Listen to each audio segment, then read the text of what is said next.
काशीराम जैसे लोग नहीं होते तो बाबा साहब अम्बेडकर को जिस रूप में आज हम लोग जानते हैं नहीं जान पाते। दलित एक और बड़ा दुख है कि भाई हमारे जो अनुसूचित जाति के लोग हैं और जनजाति के लोग वे अपना भगवान अपना आराध्य वे अम्बेडकर को मानते हैं, इसलिए आज वे जो है हर बात मनवाने में सफल है। नाम लेने में समय गंवाया नहीं करूंगा, आप सबका अभिनंदन करता हूं। और मित्रों, नेपथ्य के नायक 3 साल पहले जिस प्रतिबद्धता के साथ हम लोगों ने जिसकी शुरुआत की थी, देश भर के अलग अलग भागों में उसकी बहुत अच्छी प्रतिक्रिया आई। और उसके बाद हम लोगों ने योजना बनाई थी कि हर 3 महीने पर हम एक खंड इसका निकालेंगे, लेकिन देर हो गया। आज के बाद से हम लोग कोशिश करेंगे कि साल में उसके 3 से 4 अंक आएँ। इसके विस्तार में नहीं जाऊंगा, बहुत सारे वक्ताओं को बोलना है, लेकिन मंडल उभार के बाद लोगों में जिस तरह की चेतना आई है अपने इतिहास को लेकर, अपने समाज को लेकर के, वह बहुत स्वागत योग्य है और उसका रिफ्लेक्शन देश के अलग अलग भागों में विभिन्न रूप में होता रहा है। मुझे अभी प्रसिद्ध लेखक चिनुआ अचेबे की एक पंक्ति याद आ रही है, जिन्होंने आदिवासियों के, दक्षिण अफ्रीका के आदिवासियों के लेखन को लेकर बहुत विपुल काम किया है। चिनुआ अचेबे कहते थे कि जब तक हिरन अपना इतिहास खुद नहीं लिखेंगे, जब तक हिरणों के इतिहास में शिकारियों की शौर्य गाथाएँ गाई जाती रहेंगी। तो मित्रों, आप सबसे मेरा आग्रह है कि आप अपना इतिहास खुद लिखें। और नेपथ्य के नायक के खंड में जिस तरह से हमने पूरे देश के स्तर पर अलग अलग क्षेत्रों में काम करने वाले बहुजन नायकों का चयन किया था, तो हमने यह क्राइटेरिया बनाया था कि समाज का वह हिस्सा जो लगातार बहुजन समाज को मुख्य धारा में लाने के लिए संघर्षरत रहा, हमारी हिंदी मीडिया एकेडमियाँ उसकी लगातार उपेक्षा करती रही। बहुत सारे लोग यह सवाल करते हैं कि पेरियार तो मुख्य धारा के आदमी रहे हैं, अम्बेडकर तो मुख्य धारा के आदमी रहे हैं, लेकिन मित्रों आप लोग सोचिए कि बाबा साहब अम्बेडकर को भी हिंदी समाज की मुख्य धारा की वैचारिकी के आने में कई 50 वर्ष से ऊपर लग गए। अगर काशीराम जैसे लोग नहीं होते तो बाबा साहब अम्बेडकर को जिस रूप में आज हम लोग जानते हैं नहीं जान पाते। सावित्रीबाई फुले से लेकर ज्योतिराव फुले या जितने हमारे नायक हैं, पेरियार की छवि लगातार हम लोगों के बीच क्या बनाई जाती रही है, हिंदी विरोधी की बनाई जाती रही है।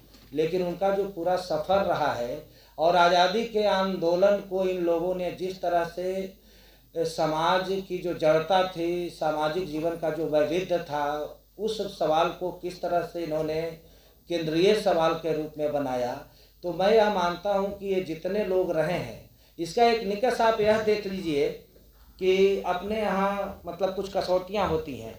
जैसे लोग कहते हैं कि ज्योतिराव फुले मुख्य धारा में रहे हैं, लेकिन अपने यहाँ ज्ञानपीठ पुरस्कार मिला है संस्कृति के 4 अध्याय पुस्तक को, जिसके लेखक हैं रामधारी सिंह दिनकर। आप उस संस्कृति के 4 अध्याय में कहीं भी फुलेवाद और अम्बेडकरवाद की चर्चा नहीं पाएंगे।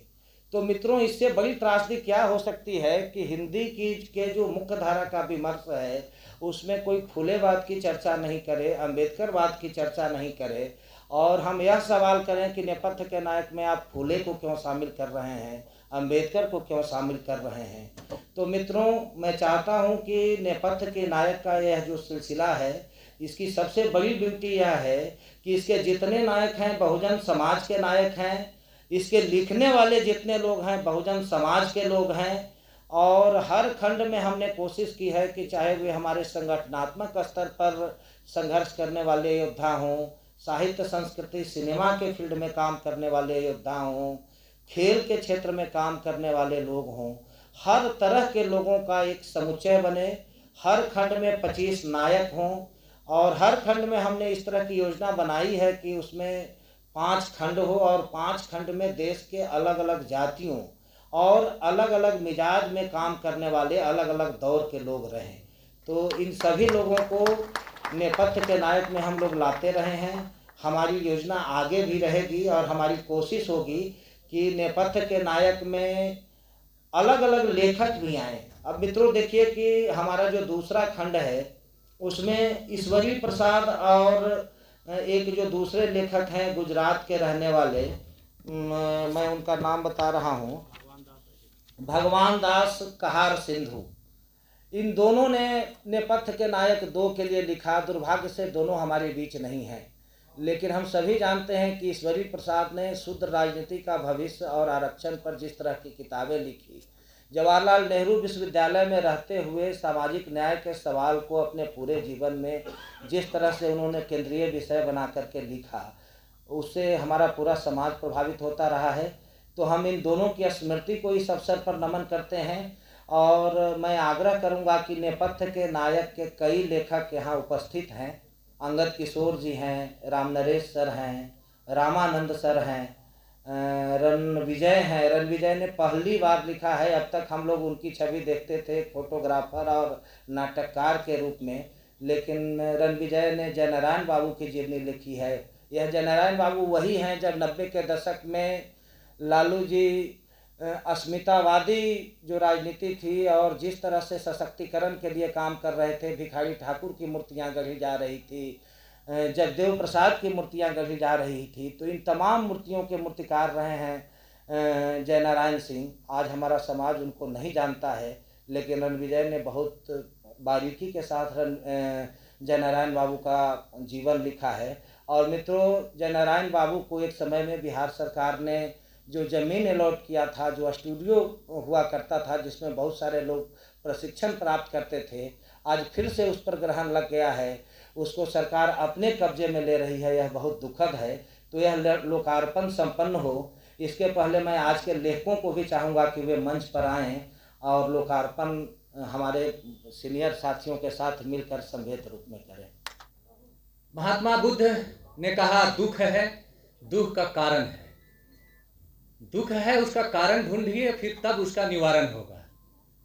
जाति एक दुख का बड़ा कारण है, हम आप सभी बैठे लोग जानते हैं। और ब्राह्मणवाद दूसरा बड़ा कारण है। बहुत सारे कारण हैं पर समय नहीं है। ब्राह्मणवाद पर हम सब लोग बात करते हैं हमेशा, जातिवाद पर भी हम बात करते हैं। और हम यह भी कहते हैं कि ब्राह्मण जातिवाद करता है। जाति के दो चेहरे हैं, एक जातिवाद जो शादी विवाह की बात हम करते हैं, दूसरी की मैं अगर ब्राह्मण जातिवाद करता है, ब्राह्मण को देख कर अगर वह उसका काम करता है, तो इसमें सभी बैठे हुए लोगों को किसने मना किया है कि यादव पदाधिकारी, पाल, प्रजापति और तमाम छोटी जातियों का काम आपको रोकने के लिए क्या ब्राह्मण मना करता है क्या? आपके जहां जहां आप नहीं हैं उसको छोड़ दीजिए। मैंने कल ही एक साथी से बात कर रहा था कि आपके स्कूल में अगर प्रधानाध्यापक एक मिश्रा जी है, अगर वह नहीं पठन पाठन कराता है मुसहर टोली वाले स्कूल में, तो उस स्कूल में अगर विनोद पाल टीचर है, विनोद चमार टीचर है, उसको किसने मना किया है कि आप अपना क्लास समय से मत लीजिए और उसको नहीं पढ़ाइए? 90 से पहले और 90 के बाद, 90 से पहले तो आप सभी लोग, हम सभी लोग जानते हैं कि हमें खटिया पर नहीं बैठने दिया जाता, उसको कहने की बात नहीं है। लेकिन अब तो हमें बैठने का अधिकार मिल गया है। इके दुके तो ये हमेशा रहा है और रहेगा, ये चलता रहेगा कम बेशी। लेकिन जब आप शासन में हैं तब पर भी और शासन में नहीं है तब पर भी, जिस तरह से भारतीय अन्य पार्टियां जो है लाशा लगा रही है छोटी छोटी जातियों को लेकर के, आप कह रहे हैं कि ब्राह्मणवाद के तहत आप ही के लोगों को, जिस तरह से हमारे लिए मंडल कमीशन को लागू करने का काम बीपी सिंह ने किया, आज आपको 10% आरक्षण किसने लागू किया? हमारे ही लोगों को बैठा करके न वो काम करा रहा है। हमको कहीं ना कहीं ये सोचने की जरूरत है, व्यवहारिक जीवन में जीने की जरूरत है। समय नहीं दे रहा है इजाजत। मैं समझता हूं कि 2 उदाहरण मैं देना चाहता है। दलित, एक और बड़ा दुख है कि भाई हमारे जो अनुसूचित जाति के लोग हैं और जनजाति के लोग, वे अपना भगवान, अपना आराध्य वे अंबेडकर को मानते हैं। इसलिए आज वे जो है हर बात मनवाने में सफल है। अभी उनको आप देखेंगे एट्रोसिटी एक्ट के सवाल पर दूसरे पूरे देश भर में उन लोगों ने आंदोलन किया, जिसको पुनः वापस करना पड़ा। अभी आपको क्रीमी लेयर के सवाल पर 100 सांसद मिलकर देश के प्रधानमंत्री को अपना विरोध प्रदर्शन किया, पूरे देश भर भारत बंद करने का आह्वान किया, पुनः प्रधानमंत्री संज्ञान लिया, उसको रोकने का काम किया। आज हमारे कई राज्यों में हमारे जितने सांसद और विधायक हैं और सामाजिक आंदोलन करने वाले लोग, अगर ये एक बार अपने अपने राज्यों से रथ यात्रा निकाल कर देश के प्रधानमंत्री के पास आए कि मैं आ रहा हूं आपको ये बताने के लिए कि ये 65% बिहार में जो आरक्षण है उसको 9वीं अनुसूची में डालिए, मैं समझता हूं कि निश्चित रूप से यह काम होगा।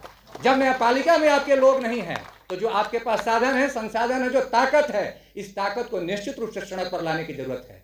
इन्हीं चंद शब्दों के साथ आप सभी को बहुत बहुत धन्यवाद।